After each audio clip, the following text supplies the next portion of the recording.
Don't call your husband. Call a taxi and escape through the bathroom window. Save yourself. An elderly woman whispered this to me as she slipped a thick bundle of cash into my hand, right in the middle of a romantic dinner. It happened the exact moment my husband stepped away to answer a phone call. I couldn't believe it. But it turned out. Before we get into the story, don't forget to say hi in the comments and tell us where you're watching from. And make sure to hit the subscribe button on Stories with Meaning Network so you won't miss our next compelling story. Snow was falling in the most poetic way outside the restaurant window. Large, soft flakes drifted silently through the air before settling onto a white blanket that had already covered the town.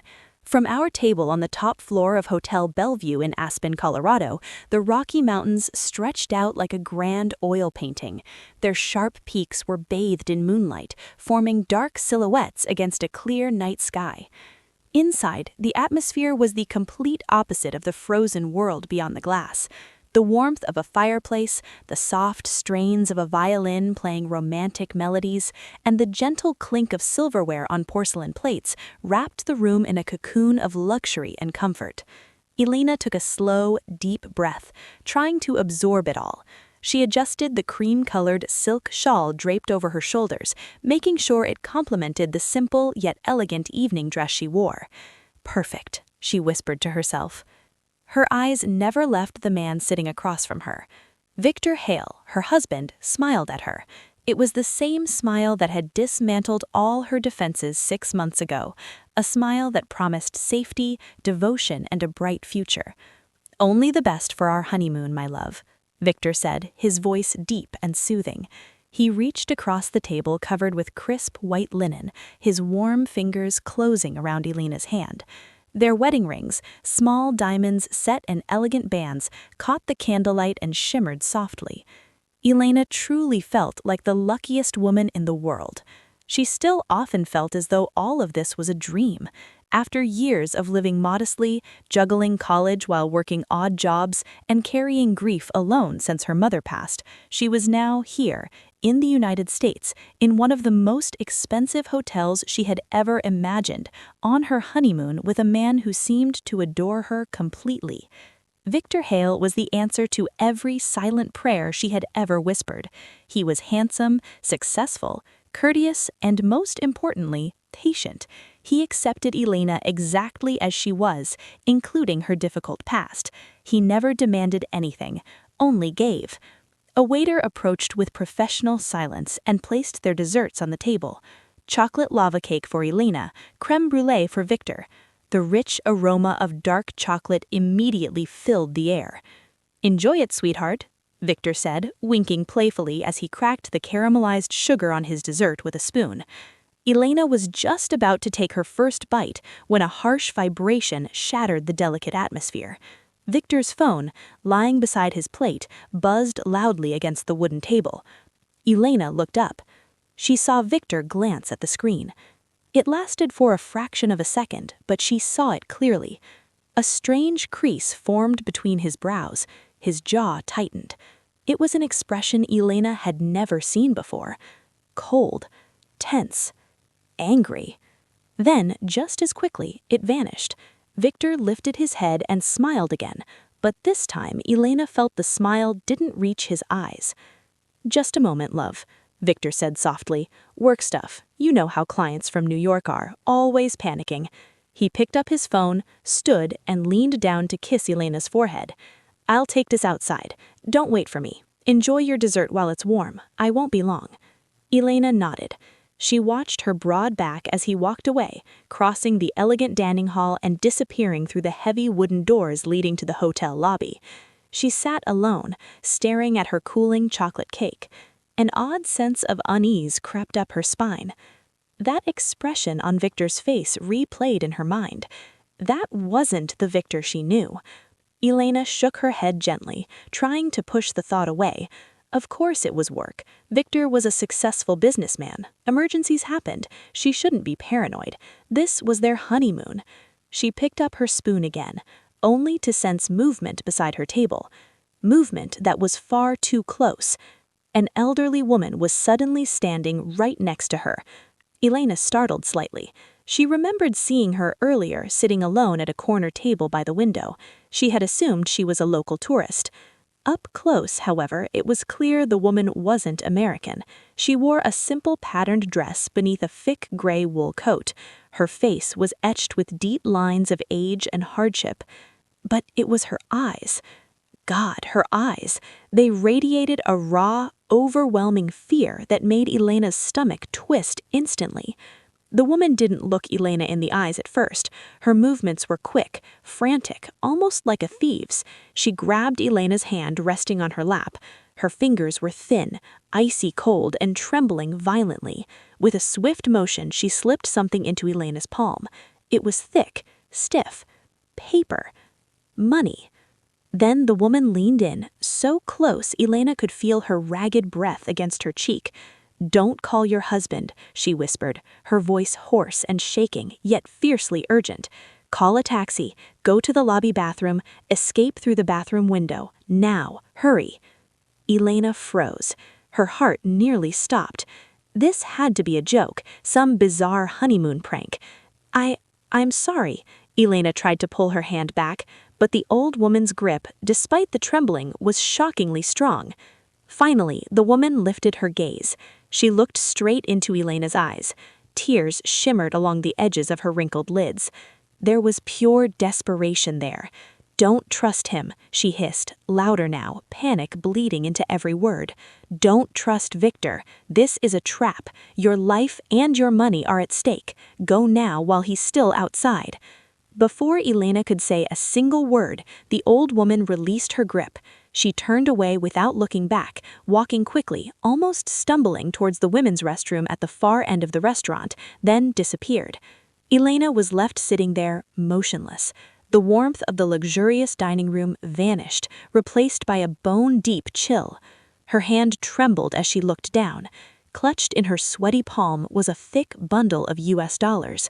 This wasn't pocket change. This was a large amount of money. Your life and your money. Don't trust Victor. The violin music, the soft laughter from nearby tables, the clinking of silverware on porcelain plates, all of it suddenly felt distant, warped, as if coming from another world. Elena stared at the cash in her hand. Her honeymoon fairy tale had just cracked, and she didn't know whether she was sitting beside the love of her life or the most dangerous mistake she had ever made. The keps kept spinning in her head like a broken cassette tape. None of this made sense. This was Victor, her husband, the man who loved her. Your money? What money? She was just an ordinary woman. Yes, her late mother had left her a small inheritance, but it was nothing significant. Certainly nothing compared to Victor's wealth.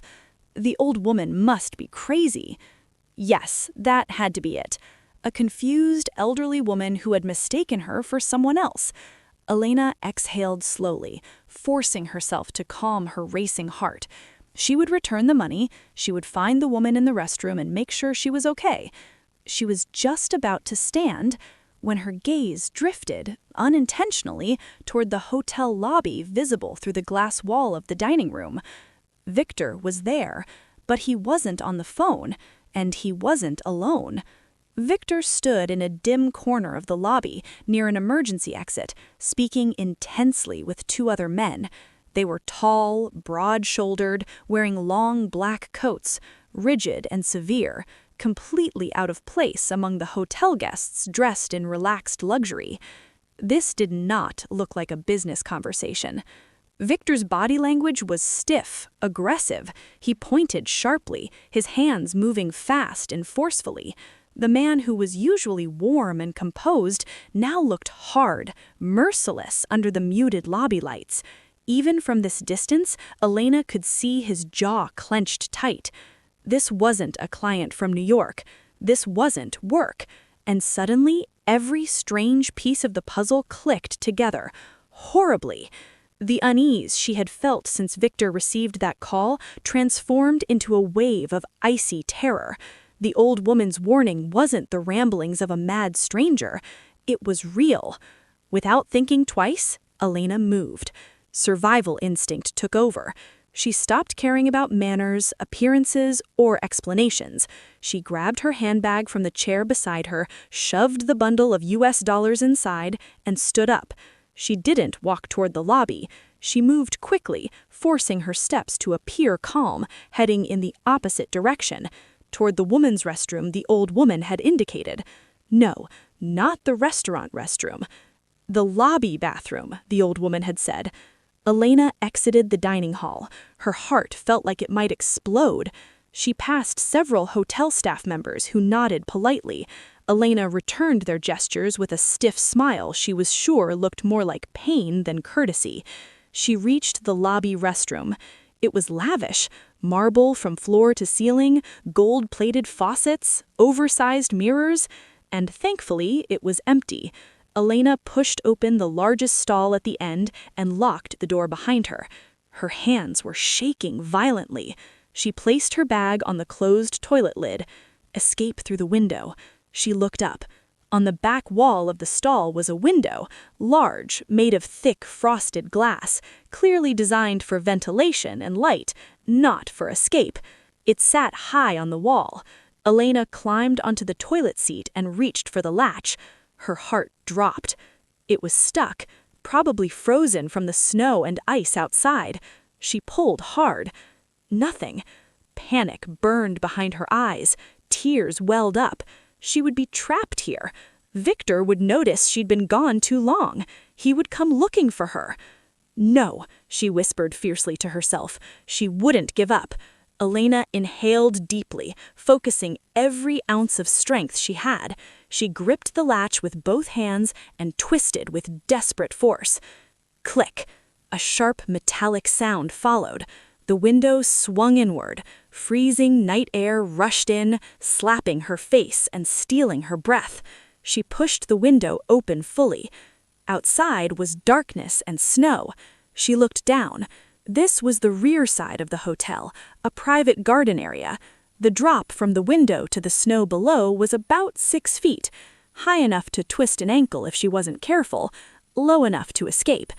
Just then, inside her bag, her phone vibrated. Elena froze. She knew who it was. Without looking, she knew. She pulled the phone out. The screen lit up with Victor's name and their wedding photo, both of them smiling, happy. The image now felt like a cruel joke. Her thumb trembled as she pressed silent. She didn't reject the call. She only muted it. "I'm sorry, Victor," she whispered, whether to her husband or to the illusion of him she didn't know. She slung the bag over her shoulder, securing it tightly. She climbed onto the toilet tank. With one final push, she hoisted herself through the window frame. Her expensive dress tore as it caught on something sharp. She didn't care. She jumped. Her body slammed into the thick snow below. It was soft, but the cold pierced straight through her dress, like thousands of ice needles stabbing her skin. One of her high heels flew off on impact. She didn't stop. She staggered to her feet. Running through deep snow was difficult, but she forced herself forward, limping in one shoe toward the low fence separating the hotel garden from the main road. She vaulted over it, landing on a cleared sidewalk. She was shaking uncontrollably, not just from the cold, but from shock. A taxi rolled slowly down the empty street. Without thinking, Elena ran into the road, waving her arms frantically. The taxi stopped. The driver, a middle-aged local man, stared at her in confusion.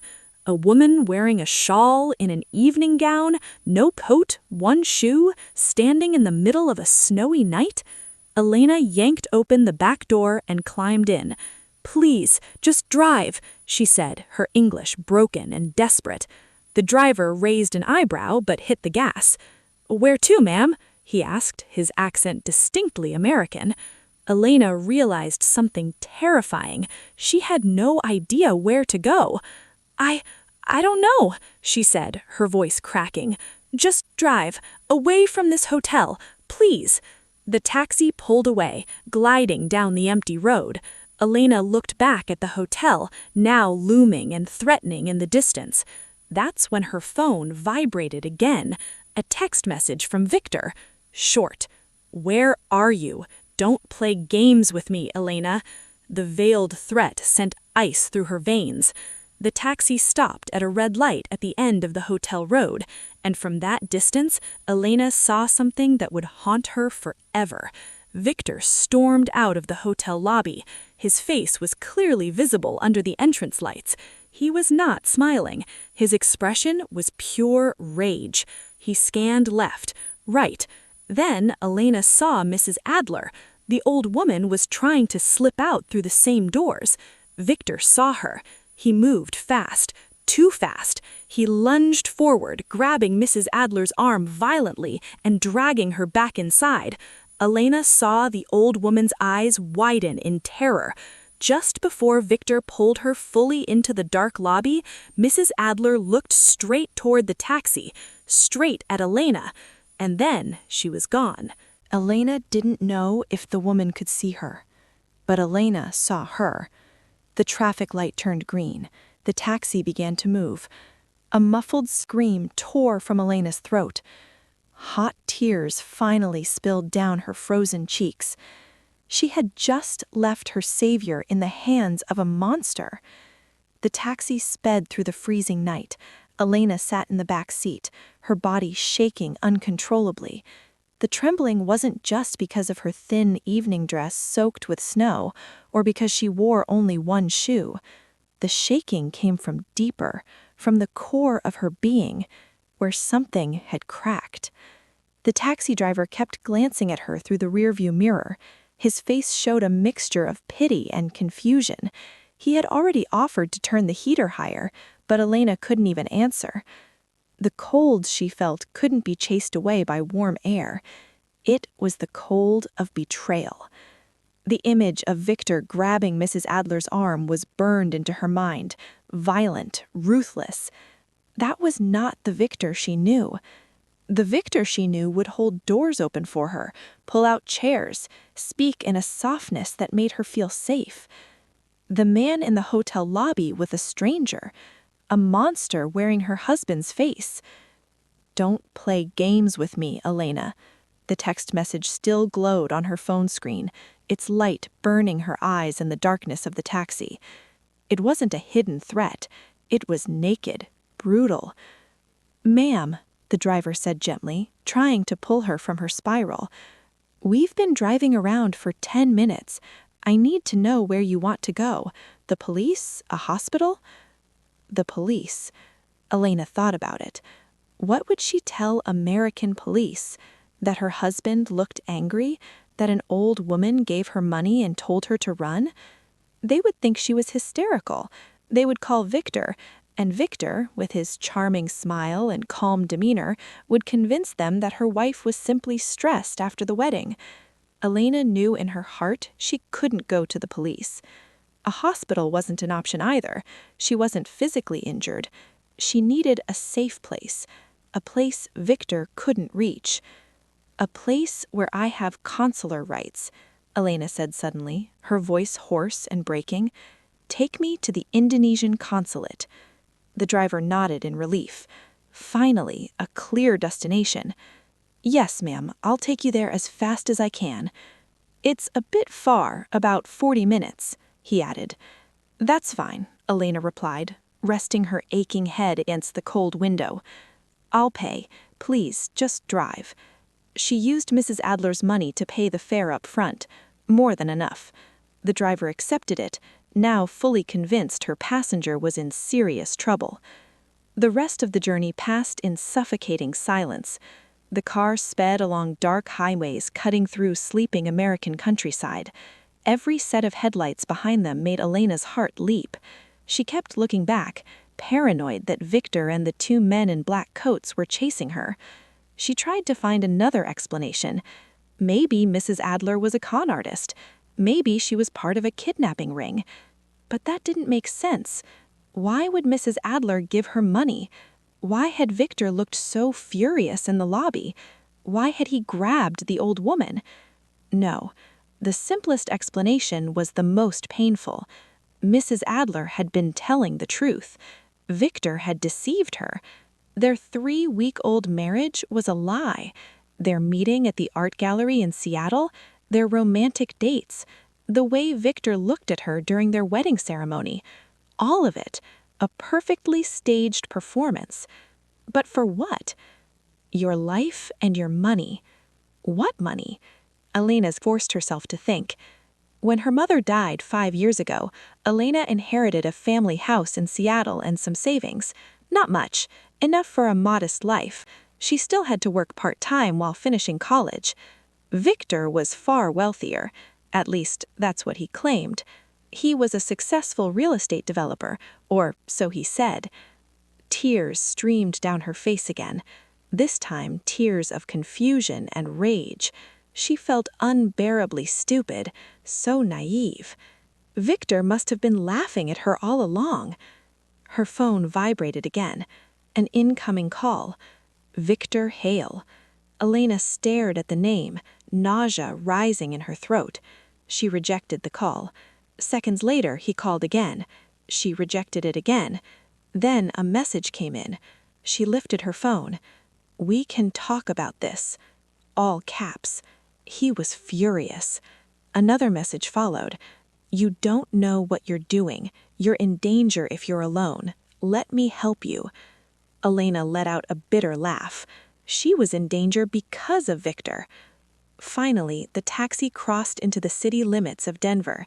Empty streets and old stone buildings greeted them. The taxi stopped in front of a large, imposing building with tall iron gates. A red and white flag fluttered softly under floodlights. The Indonesian consulate. It was well past midnight. The building looked dark and silent. Elena paid the remaining fare and stepped out. The cold air sliced into her skin. She limped toward the gate in one shoe. A small security booth stood beside it. Elena pounded on the glass frantically. "Please, please open the gate. I'm an Indonesian citizen. I'm in danger." A local security guard slid open a small window. Elena showed her passport, thankfully always kept in her handbag. Seeing her state, soaked evening gown, one shoe, trembling, the guard immediately made a call. Minutes later, the iron gate creaked open. A young Indonesian man, likely a junior consulate staff member who lived on site, opened the main door. "Oh my God, ma'am, please come in," he said, shock written across his face. Elena stumbled into the warm lobby. Relief hit her so hard she almost cried. She was safe. She was on Indonesian ground. The man introduced himself as Dio. He guided her to a small waiting room, helped her sit on a couch, then returned with a thick blanket and a cup of hot tea. Elena's hands shook so badly she nearly spilled it. "My name is Dio," he said gently. "You're safe here. What happened? Were you robbed?"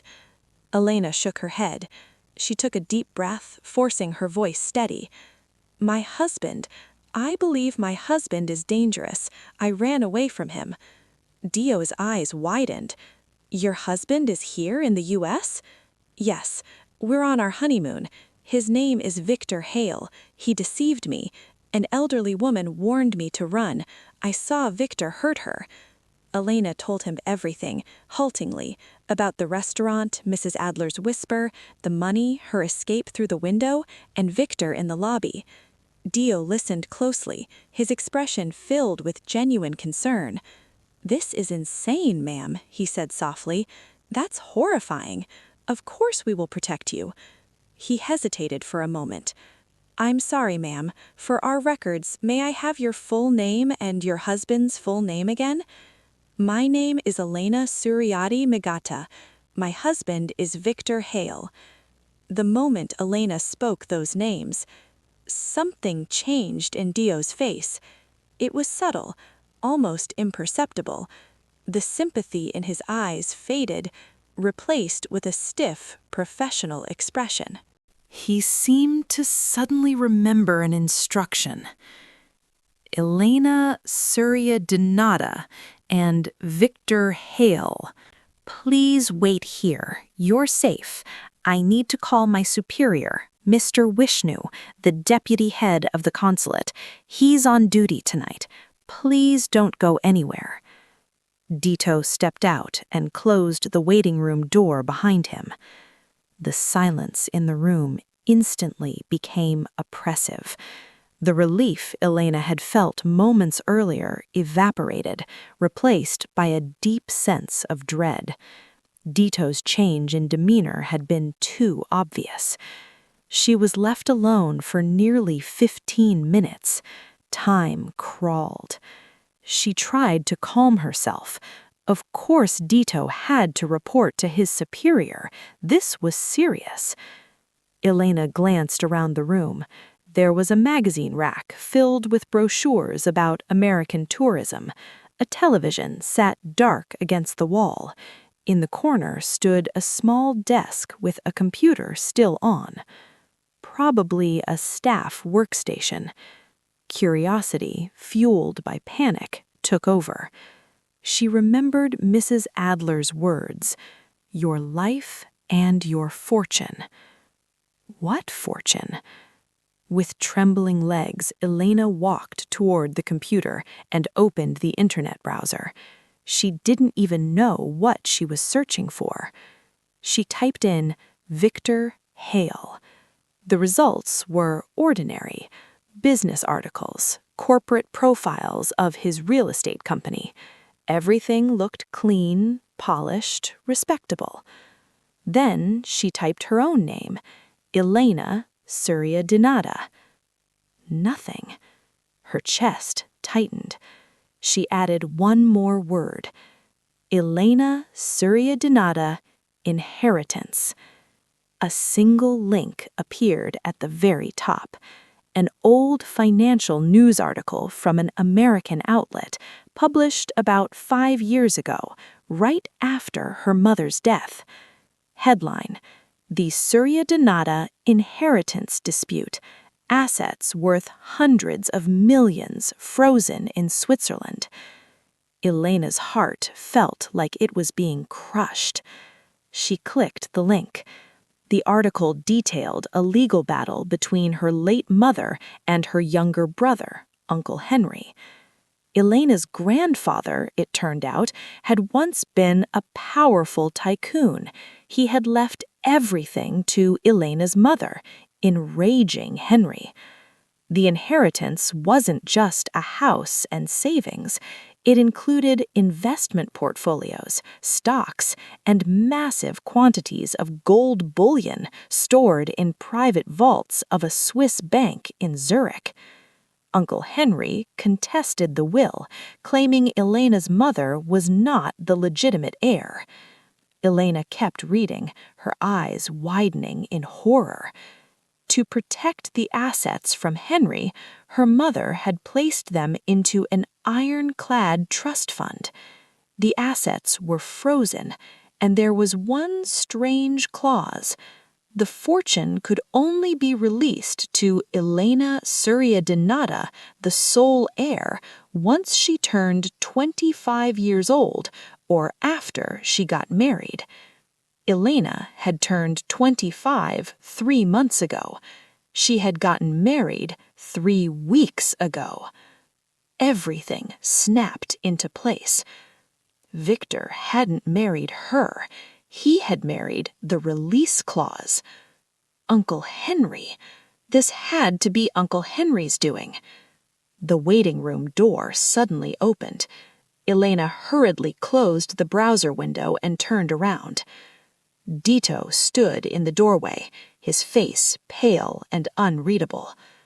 "Ma'am, my superior has arrived. He would like to see you." "Where?" Elena asked, her voice shaking. Dito didn't answer. He simply stepped aside, and from behind him walked into the room Victor. He was no longer wearing his formal dinner jacket. He had changed into jeans and a neatly pressed cashmere pullover. He looked refreshed, calm, powerful. Behind him stood 2 men in black suits, the same ones Elena had seen earlier in the lobby of Hotel Bellevue. Victor smiled, but his eyes were as cold as the mountains of Aspen. "Darling," Victor said softly, as if speaking to a misbehaving child. "You're here. You had everyone worried sick." Elena stepped backward, bumping into the desk. She looked at Dito, who now stared at the floor, unable to meet her eyes. The consulate wasn't a refuge. It was the second trap. "Victor," Elena whispered, terror choking her throat. How are you here?" "I called," Victor replied casually, stepping further into the room. His guards remained at the door, blocking the only exit. Dito was gone. "I called everywhere you might go, the police, hospitals, and, of course, our consulate. I told them my wife was in shock. She ran out of the hotel." He stopped a few steps in front of her, his face a mask of false concern. "Elena, you're cold. You must be confused. Let's go back to the hotel. We'll talk this through calmly." "Back?" Elena laughed. The sound was hysterical even to her own ears. "Back to where, Victor? To the hotel where you and Uncle Henry planned to kill me?" The mention of Henry's name made Victor's smile falter just for a second, but Elena saw it. She was right. Victor quickly adopted a puzzled expression. "Darling, what are you talking about? Your uncle is in New York. You must be exhausted. That old woman at the restaurant must have given you something. Drugs, maybe. She made you paranoid." "She gave me money," Elena snapped, pointing at her bag. "She gave me this money to run from you. I saw you hurt her in the hotel lobby, Victor. I saw it." Victor shook his head slowly, like a man dealing with someone unstable. "I only held her to ask what she told you. She suddenly fainted. The hotel's medical team took care of her." Lies. Every word was a perfectly engineered lie. Elena looked around the room in desperation. She was trapped. The consulate staff saw a wealthy, composed, influential husband and a hysterical wife in disheveled clothes, wearing only one shoe. Victor extended his hand. "Come on, Elena. Give me your hand. Let's settle this at the hotel. Don't make a scene. This is an official government office." Elena knew she had no choice. If she resisted, the guards would drag her. If she screamed, Victor would claim she was unstable. She had to think. She had to pretend. She took a deep breath, forcing her body to stop shaking. She looked at Victor and carefully arranged an expression of confusion and exhaustion. I don't know, Victor," Elena whispered, letting tears fall. "I'm scared. That woman, she sounded so convincing." Victor's expression softened slightly. He thought she was back in his trap. "I know, darling. It's not your fault. Now let's go." Elena nodded slowly. "All right," Elena said quietly. "But may I use the restroom first? I look terrible. I'm cold and soaked. I need to wash my face." Victor studied her, weighed the risk. Elena held her breath. "Of course," Victor said finally, smiling. 10 minutes. Mr. Wishnu and I will wait in the front lobby." He pointed towards a door across the room. "The restroom is down that hallway. Don't take long." "Thank you," Elena whispered. Victor turned and left, followed by his guards. The door closed, but she knew they were still out there. She moved immediately. She ran to the restroom Victor had indicated. It was small, clean, smelled of disinfectant. One stall, one sink, and just as she feared, the window was tiny, high near the ceiling, barred with metal. No way out. She turned on the faucet, letting the water run loudly to mask any sound. Then she leaned against the sink. Her breathing came fast and shallow. She was locked in. She had failed. She would be dragged back to the hotel, and this time she wouldn't escape. Just as despair crashed over her, she heard something. Tap.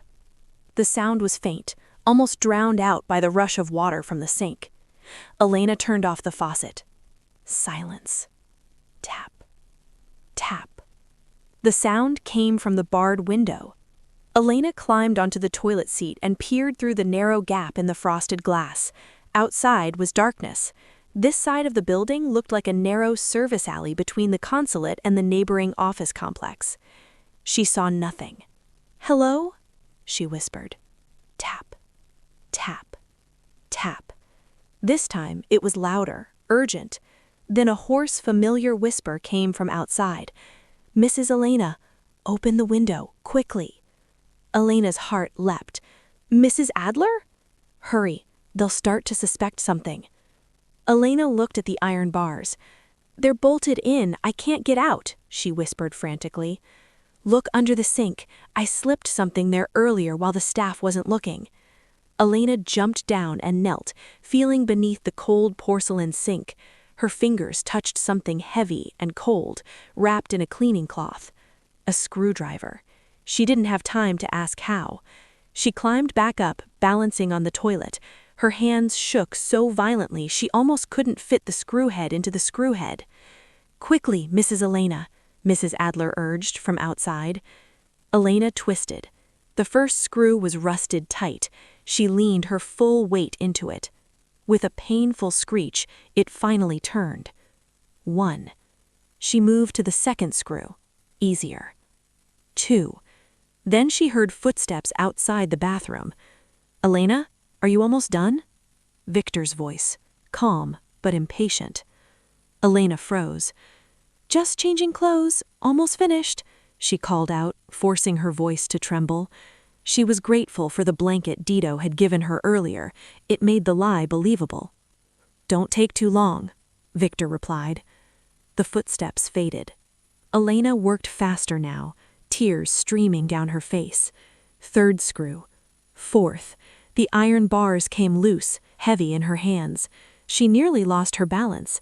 She set them quietly on the stall floor. She opened the window. Cold night air blasted in. Below, in the dark alley, stood Mrs. Adler. Her face was bruised, one arm visibly swollen, marks from Victor's grip. But her eyes burned with determination. "Jump. I'll catch you." "It's too high," Elena whispered. "Almost 10 feet. There are trash bags below. Just jump." Elena didn't think anymore. She shoved her bag through the window, then turned and dropped. She landed hard on a pile of trash bags, soft enough to save her bones, though the smell was awful. Mrs. Adler didn't waste a second. She pulled Elena to her feet. "Run! My car's at the end of the alley." They ran. Elena, still wearing only one shoe, slipped and staggered on the icy pavement. Just as they reached the end of the alley, a furious shout exploded behind them. "Elena!" Victor had broken into the bathroom and seen the open window. "Get in! Get in!" Mrs. Adler shouted, yanking open the door of a small sedan parked on the dark street. Elena jumped into the passenger seat. Mrs. Adler slid behind the wheel, started the engine, and floored the gas. The car shot forward down the empty road, seconds before Victor and his 2 bodyguards burst out of the alley. Elena gasped for breath, her chest burning. She turned to the woman beside her. "Mrs. Adler, how? I thought Victor caught you." "He did," Mrs. Adler said, eyes locked on the road. "But he panicked. The men with him, one was his lawyer. When he realized you'd escaped, he was busy making calls, yelling. He let his guard down. I bit his hand and ran through the hotel's service kitchen." Elena swallowed. "I knew there was only one place you'd go, the consulate. I took a cab straight there." "But they sided with him," Elena said bitterly. "Of course they did," Mrs. Adler replied grimly. Your uncle, Harold Surya-Donata, has connections everywhere.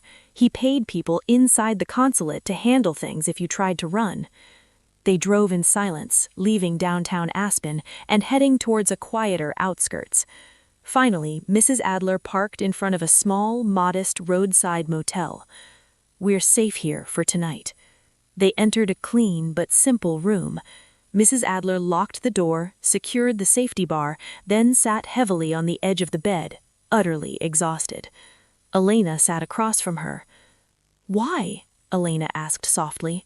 Why are you doing this? You don't even know me. Mrs. Adler lifted her head.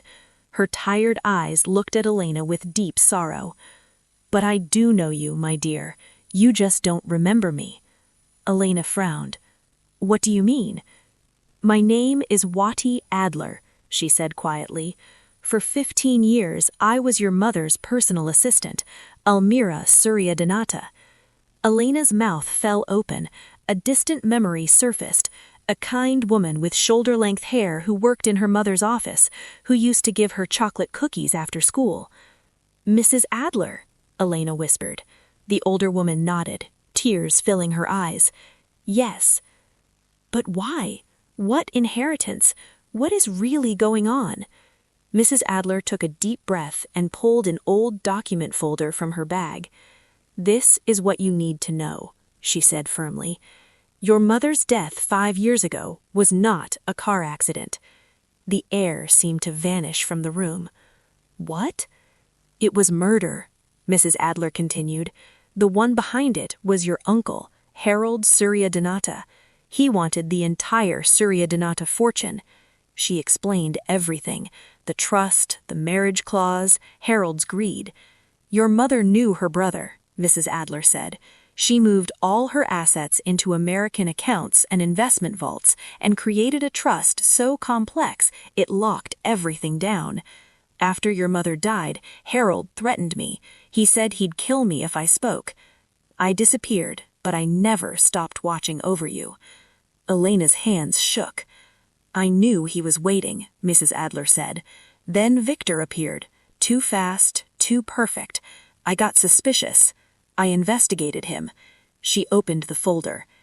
Victor Hale is not his real name, Mrs. Adler said coldly. He's wanted by Interpol, a specialist in financial fraud and contract killings. Elena stared at the documents. Photos of Victor, same face, different names. Victor hired him for one job, to marry you, bring you to New York, force you to sign a power of attorney using your marriage, then kill you in a honeymoon accident. Exactly like what happened to her mother. Nausea surged through Elena. Tomorrow morning, Mrs. Adler said urgently, at 9 a.m., Victor has an appointment at Hudson Trust Bank in Manhattan. He plans to activate the trust and begin transferring everything.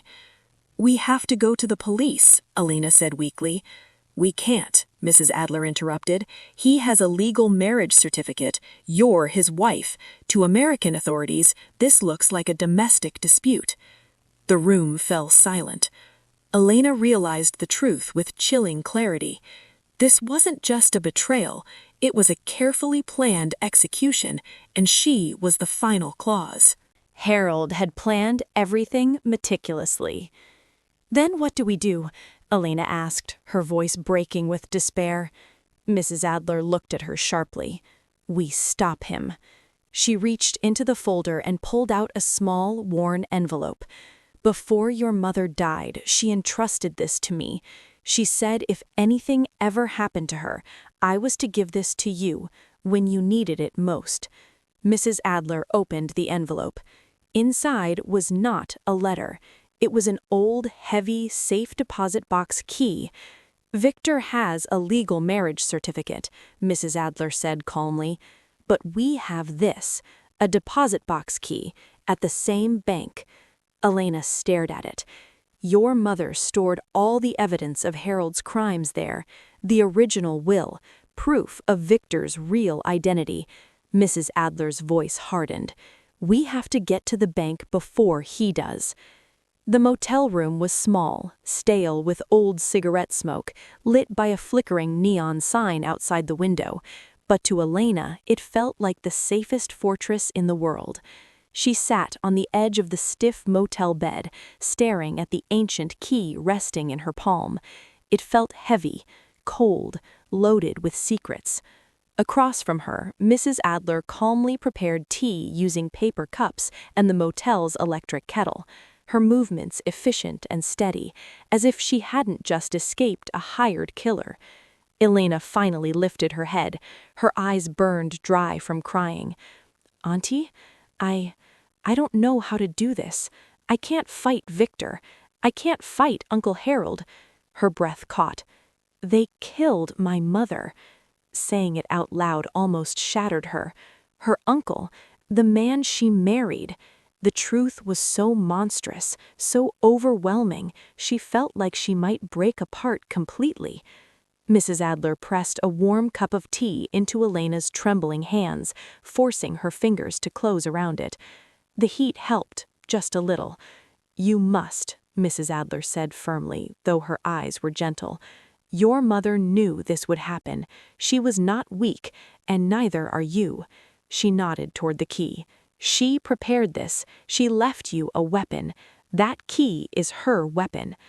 "But Victor has the marriage papers," Elena whispered. "The police won't believe me. The bank won't either. I'll just be the hysterical wife." Mrs. Adler straightened. "He has paperwork," she said, "but we have the truth. And in America, truth backed by evidence inside a major bank vault is stronger than any marriage certificate." She glanced at the cheap wall clock above the television. 3 a.m. "We don't have much time," she said. "Victor knows we escaped the consulate. He and Harold are hunting us across the city. But they don't know we know about the 9 a.m. appointment at Hudson Trust Bank. That's our advantage." Mrs. Adler stood and opened the small suitcase she had dragged from the car. "You need to change," she said.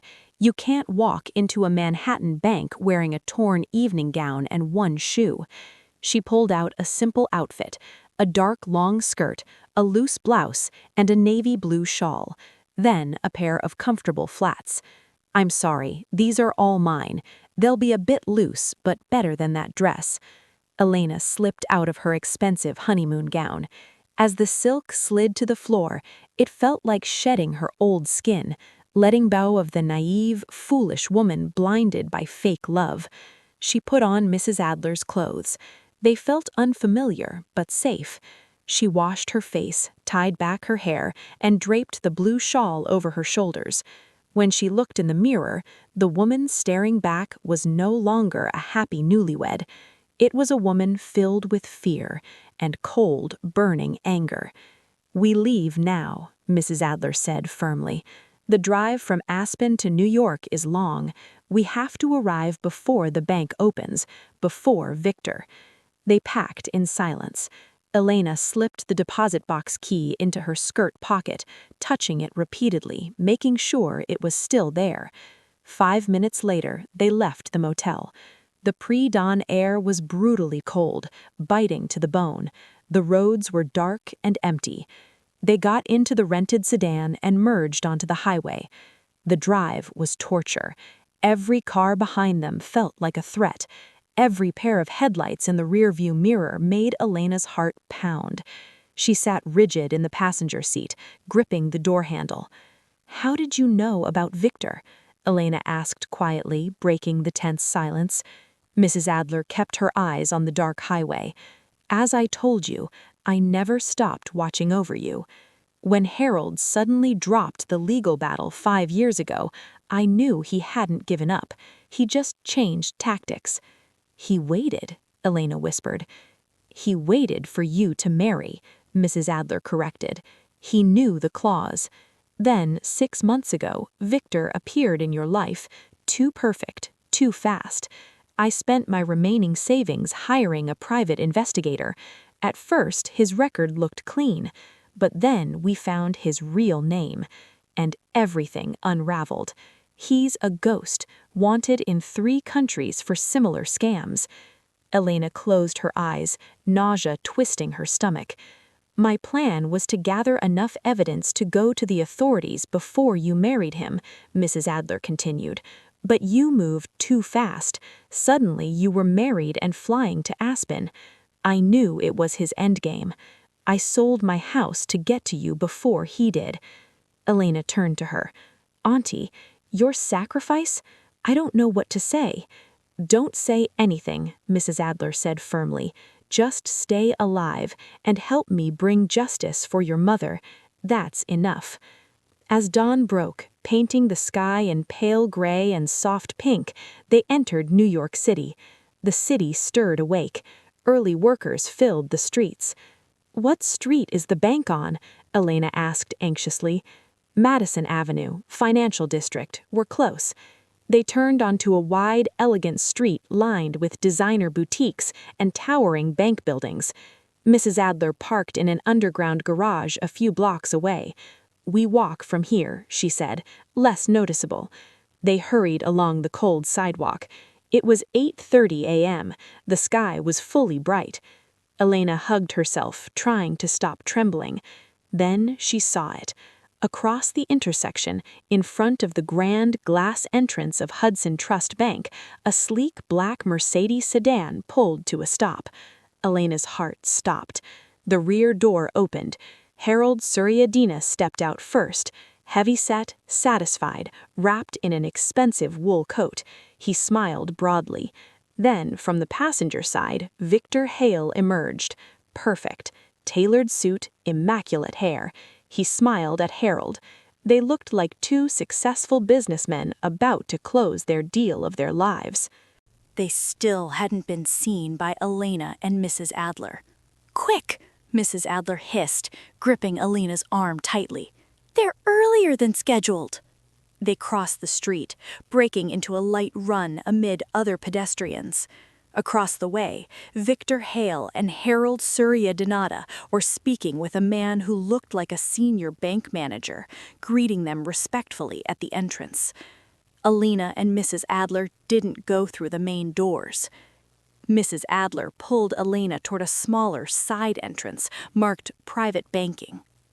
They'll enter through the main lobby, Mrs. Adler whispered. We'll go in through the vault wing. Come on, we have to beat them. The private banking door was far less conspicuous, thick, heavy oak wood. Mrs. Adler pressed the bell. A small camera above the door lit up. After a moment of silence, a loud click echoed and the door opened. Inside, the atmosphere was entirely different from the bustling main lobby. It was silent.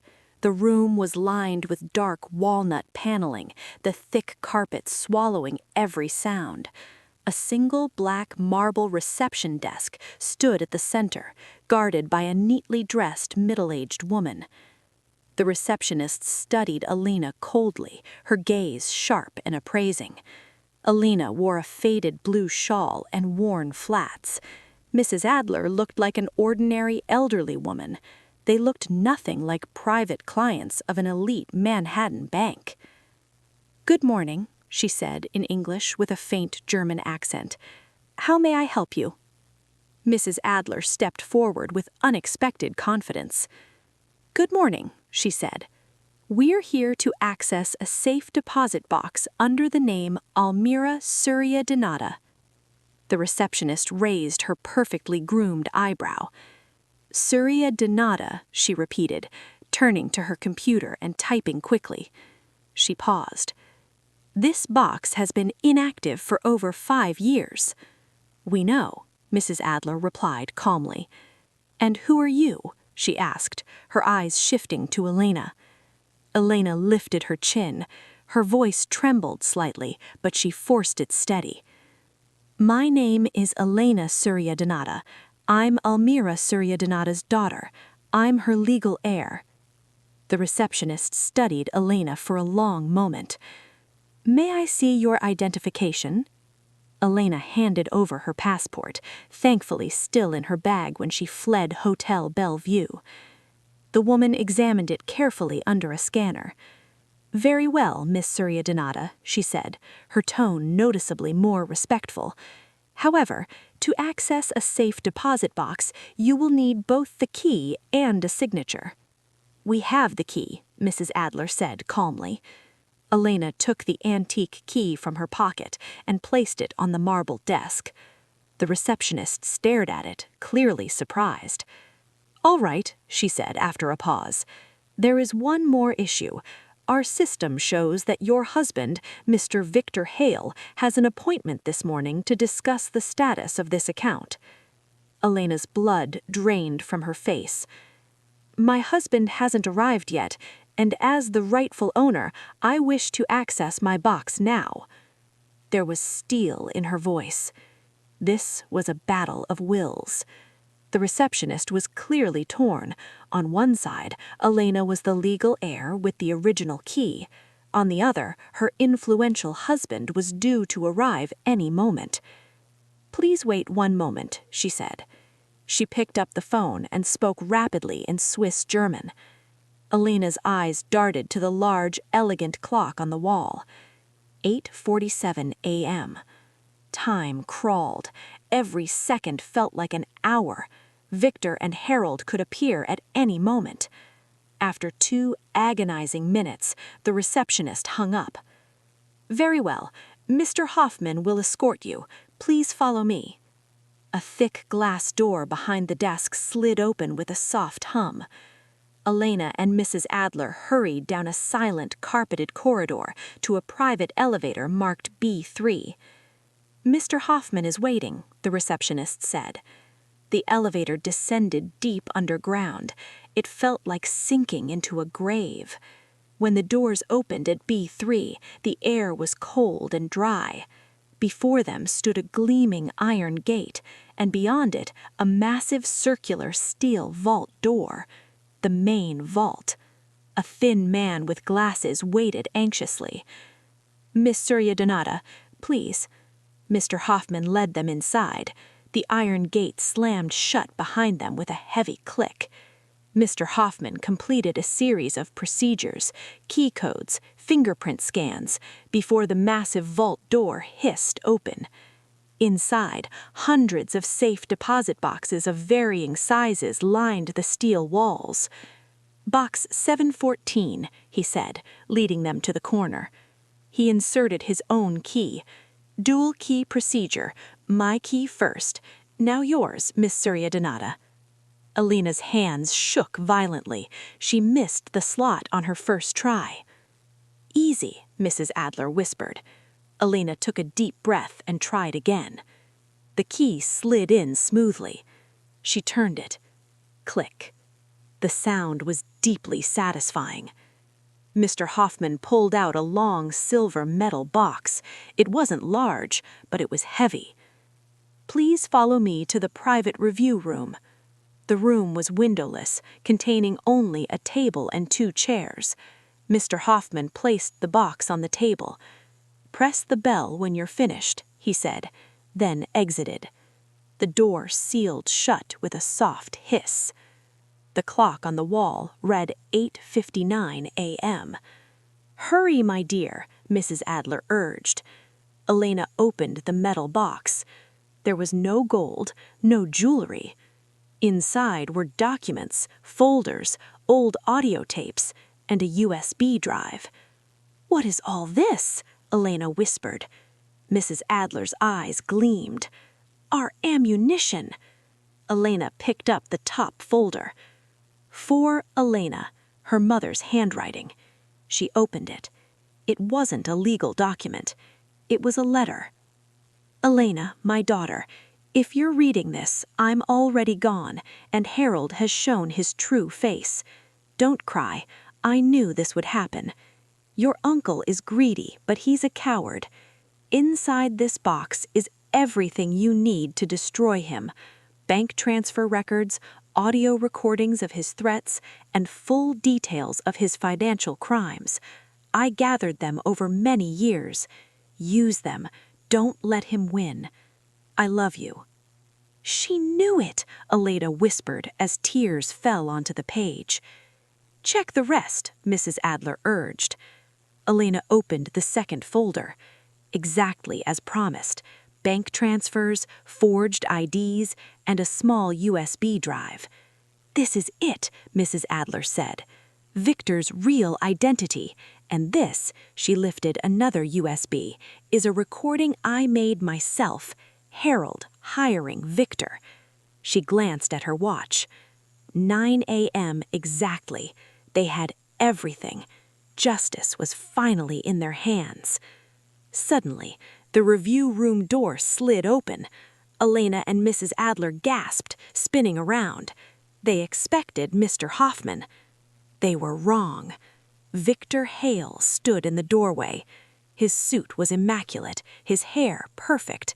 He didn't look angry. He didn't look panicked. He looked amused. He smiled. The same warm, charming smile, the one Elena once believed was love. "My love," Victor Hale said gently, "you really didn't need to trouble yourself coming all the way down here. Did you honestly think it would be that easy?" Elena and Mrs. Adler froze. Behind Victor, in the corridor, stood Harold Surya-Danata, grinning from ear to ear.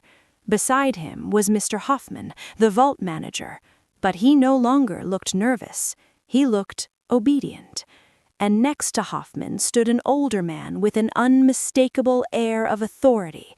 Elena guessed instantly, the bank director. The man spoke. His face was cold, unreadable. "Ms. Surya-Danata," the director said in flawless English, "I'm afraid you're too late.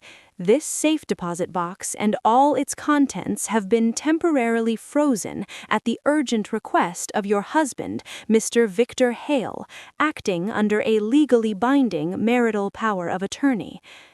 Elena's heart sank. "The document was filed 30 minutes ago." Harold chuckled softly. "Game over, Elena. Hand over the box." The silence inside the review room was suffocating. The cold, dry air now felt impossible to breathe. Elena stared at Victor, the man she had loved, the man whose face she used to wake up to every morning. He stood in the doorway now, wearing a smile that was no longer pretending to be kind. It was cold, victorious, brutal, a stranger. "My love," Victor repeated, stepping into the small room. Behind him, Harold, the bank director, whom Elena guessed was named Mueller, and the compliant Mr. Hoffman, blocked the corridor, sealing off the exit. "You really didn't need to come down here. You thought it would be that easy." Elena clenched the edge of the metal box. Her mother's letter was still in her hand. Harold laughed, a dry, satisfied laugh. "Oh, stop the drama, Elena. You lost, just like your foolish mother." Something inside Elena snapped. Pure, white-hot anger burned away her fear. "She wasn't foolish," Elena shouted, her voice echoing off the narrow walls. She knew how rotten you are, Uncle. Enough!" "Enough," Mueller cut in sharply. He stepped forward, irritation etched across his face. He was a banker. He had no patience for family melodrama. "Ms. Surya-Danata," Mueller said coolly, "I'll repeat this once more. 30 minutes ago, your husband submitted a valid marital power of attorney signed by you, granting him full authority over all your assets." "That document is fake," Elena shot back. "I never signed anything like that." "Oh, it's very real, sweetheart," Victor said smoothly. "It was buried in that stack of paperwork you signed at the law office before our honeymoon. Travel insurance, visa forms. You didn't actually read any of it, did you?" Nausea hit Elena hard. She remembered that day, how happy she was, how distracted. She would have signed anything Victor put in front of her. This falls under U.S. jurisdiction, Mueller continued. The document is valid. The bank has no choice but to comply. The contents of this safe deposit box are now frozen. You are not permitted to remove anything from this room. He turned slightly. Mr. Hoffman, take the box. Mr. Hoffman stepped forward obediently, reaching out for the box of evidence. No! Mrs. Adler screamed. It was the first time she had raised her voice. All this time she had been tense but controlled. Now her eyes blazed.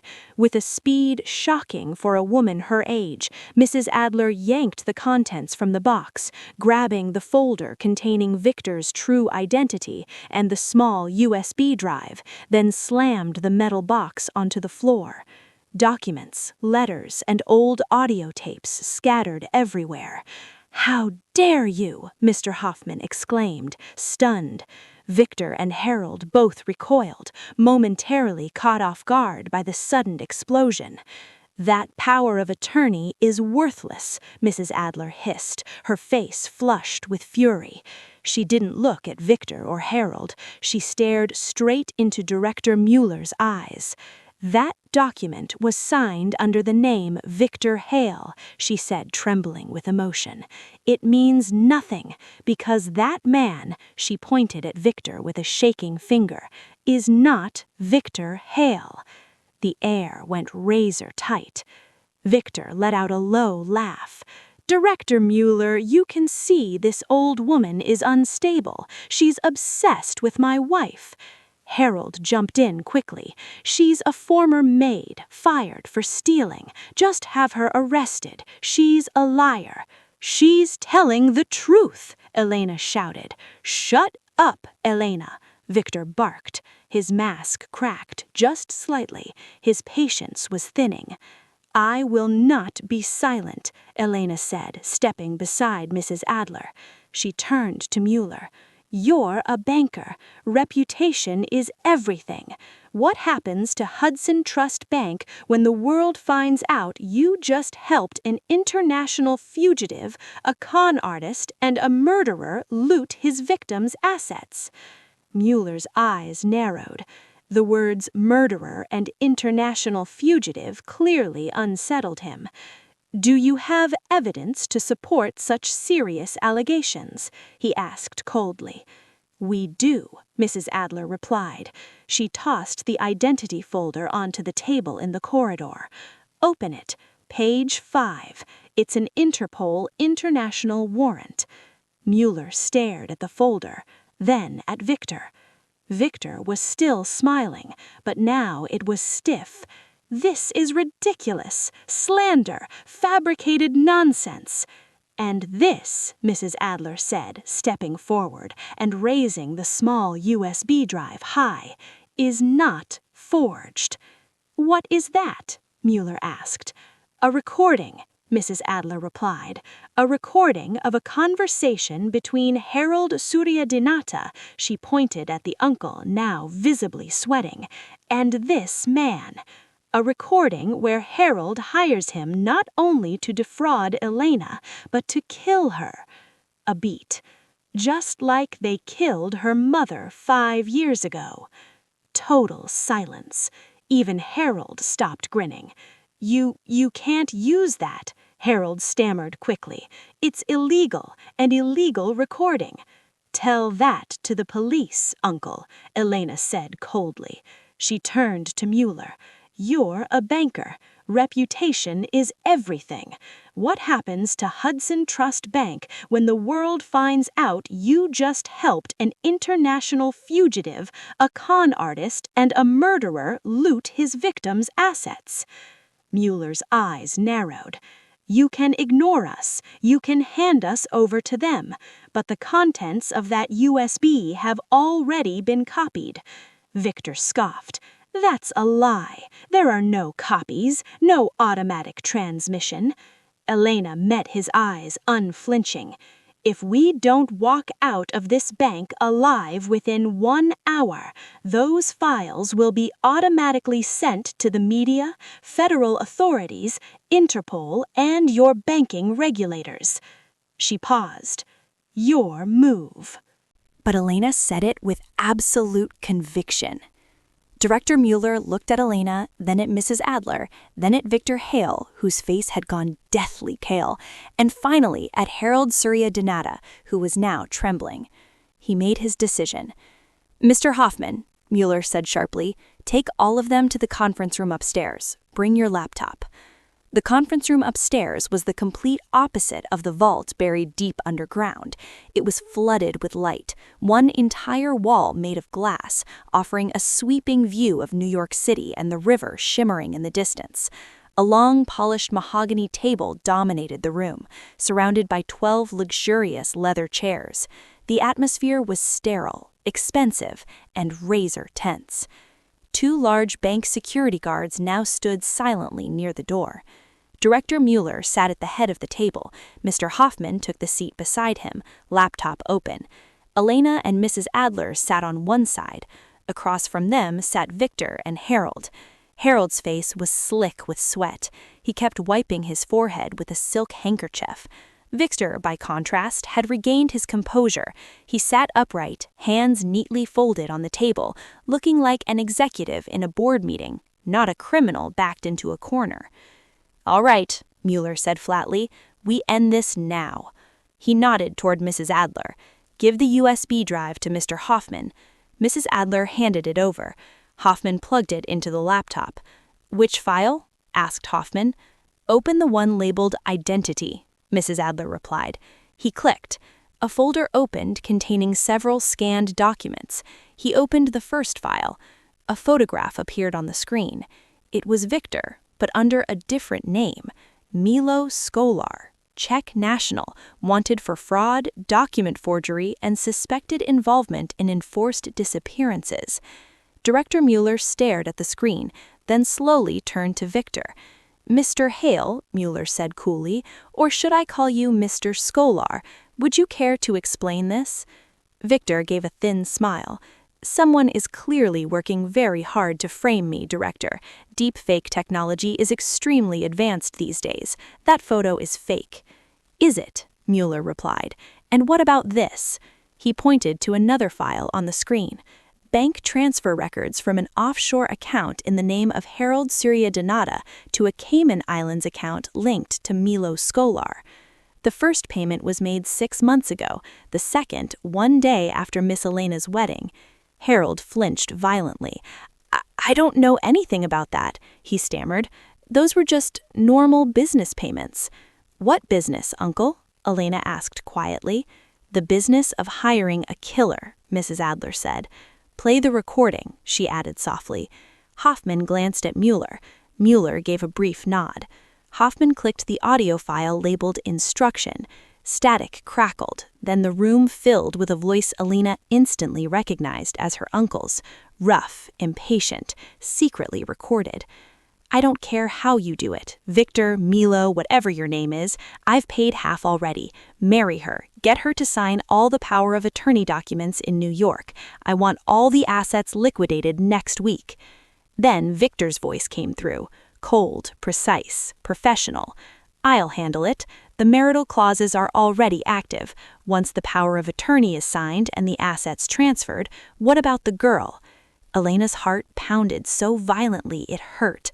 She clutched Mrs. Adler's hand beneath the table. Harold's voice laughed, a sound that froze Elena's blood. "The girl? She's too much like her mother, always asking questions. Make it an accident, honeymoon tragedy, fall off a mountain, drown in a lake, I don't care. Make it look tragic, just like her mother 5 years ago." The recording ended. No one spoke. Harold's horrific laughter seemed to linger in the air. Elena stared at her uncle. Harold was no longer sweating. His face was paper white, eyes wide with terror as he stared at the laptop. Victor, on the other hand, slowly closed his eyes. He took a deep breath. When he opened them again, all pretense was gone. No smile. His handsome face had become a mask of cold, lethal hatred. He knew the game was over. Director Mueller looked at both men with open disgust. "Gentlemen, it's fake. Harold screamed suddenly, leaping to his feet. "All of it, a setup. That old woman trapped me. Elena trapped me. Mueller didn't even look at him. Silently, he pressed a button beneath the table. A silent alarm. Victor didn't panic like Harold. He moved with terrifying speed. He didn't shout, he didn't run. In one fluid motion, he sprang from his chair, vaulted the table, kicked the laptop flying, and lunged straight at Elena. "Elena!" Mrs. Adler screamed. Victor grabbed Elena, yanking her from her chair and locking his arm around her neck. Elena gasped, unable to breathe. In the same instant, Victor pulled something from inside his jacket. Not a gun, a small, razor-sharp folding knife. He pressed the blade against Elena's throat, just beneath her shawl. "No one moves," Victor hissed. His voice was no longer gentle, it was harsh, thick with a heavy Eastern European accent. This was Milo Skolar speaking. The two security guards drew their guns. "Release her now." "Back away," Victor shouted, dragging Elena toward the glass wall. "Back away or I slit her throat." Elena felt the cold steel bite into her skin. Her body shook uncontrollably. She couldn't speak. "Victor, don't!" Harold cried, shaking in terror. Director Mueller raised his hands, signaling the guards not to fire. "Easy, Mr. Skolar," Mueller said carefully. "Let's talk about this." "There's nothing to talk about," Victor snarled. "Get me a car, clear the route to the airport, now." Harold saw his chance. He saw the guards focused on Victor. He saw the door slightly ajar. The coward smelled escape. "Please," Harold screamed, raising his hands. "Don't hurt me. I had nothing to do with this. He tricked me. I'm the victim. Arrest him." Victor turned his head slightly, still holding Elena. His face twisted with pure contempt.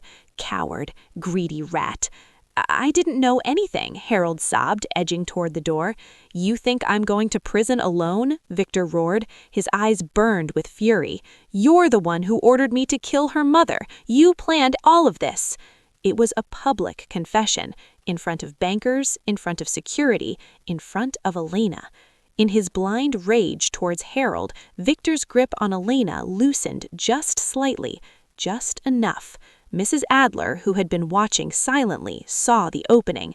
She grabbed a heavy glass batter tumbler from the table and with every ounce of strength she left in her, smashed it into Victor's knife hand. Crack!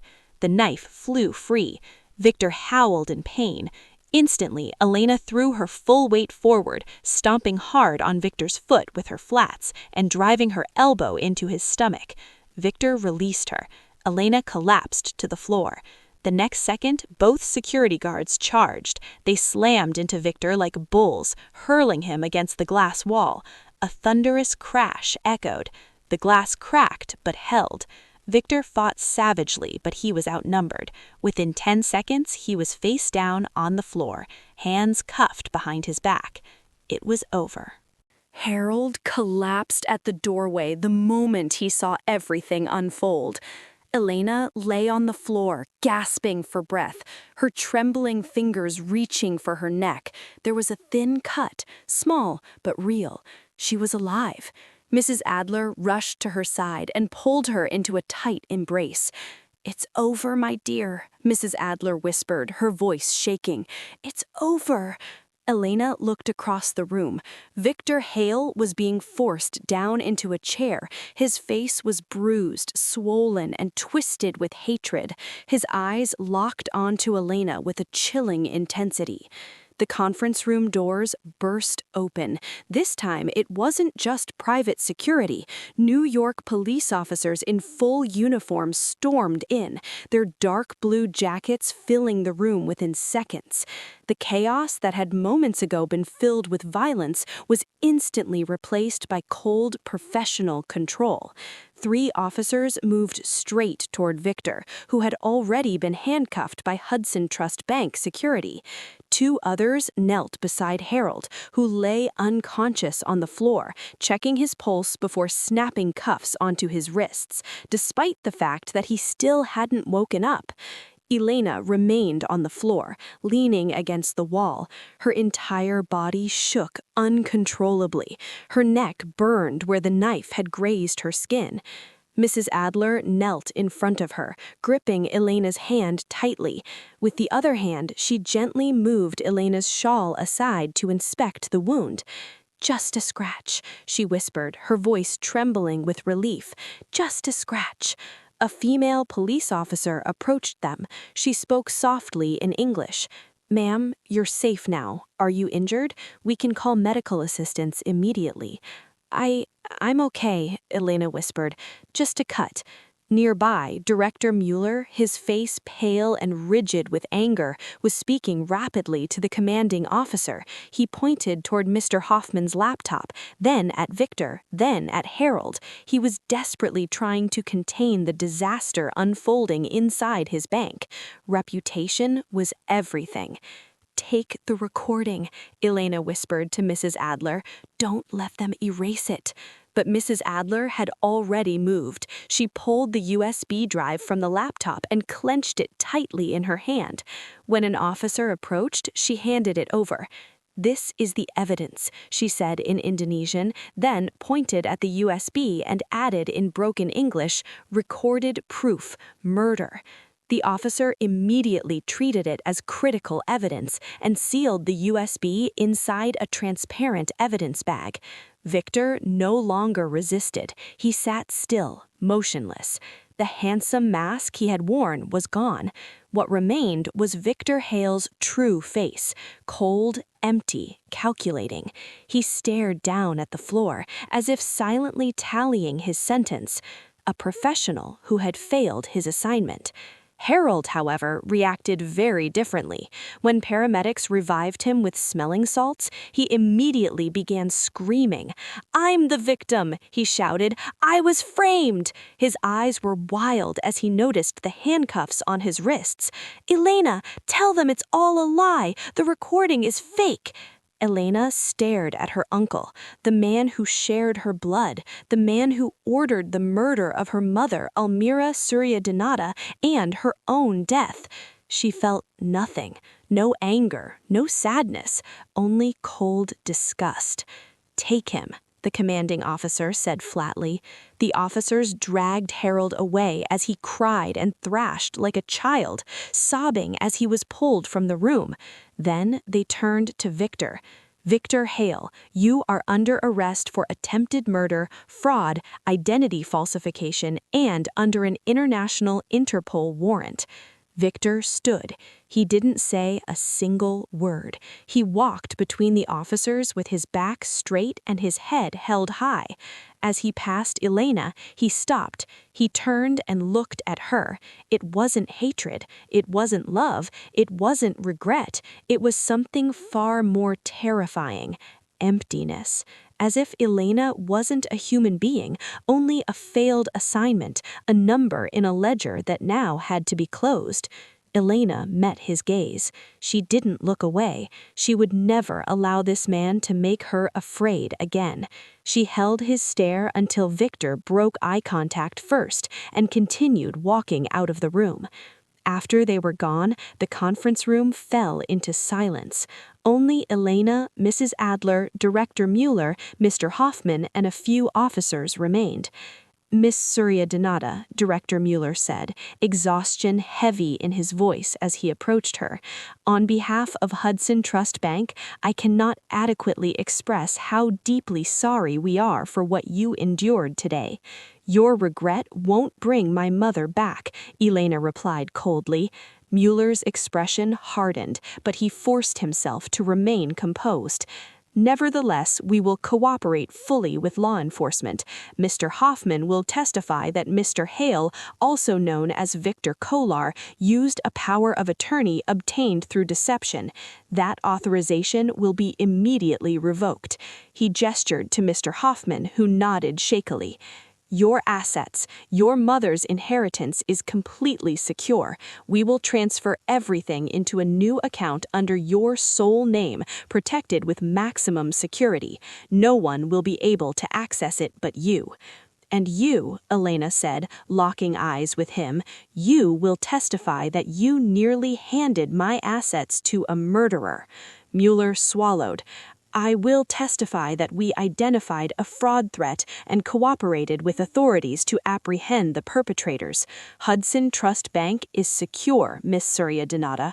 Elena knew the banker was protecting himself. It didn't matter anymore. I want all of my mother's assets withdrawn, Elena said, surprising even herself with the strength in her voice. I want everything transferred out of this bank. I'm closing my accounts. Mueller's eyes widened in horror. Losing a client of this magnitude would be a reputational catastrophe. Miss Surya Donata, please. Elena repeated, I want everything, and I will tell this story to anyone who asks. Mueller nodded of defeat. As you wish, we will facilitate a full transfer to any institution you choose. The female police officer returned. Ma'am, we'll need to escort you and Mrs. Adler to the police station to give formal statements. We'll ensure your safety. Elena nodded. She tried to stand, but her legs trembled violently. Mrs. Adler supported her, helping her to her feet.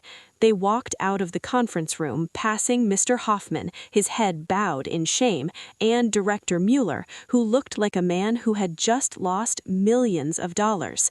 They were escorted down via a private elevator. When the doors opened into the lobby, Elena inhaled the cold, crisp Aspen air for the first time as a free woman. Across the street, a police van was being sealed shut. Through the window, she caught a glimpse of Victor, his head bowed in the back seat, and beside him, Harold, staring blankly out the window. The van doors slammed shut. Karma had begun. It's over, my dear, Mrs. Adler whispered. Elena leaned against the shoulder of the elderly woman who had saved her life twice. Not yet, Elena replied quietly. This is only the beginning.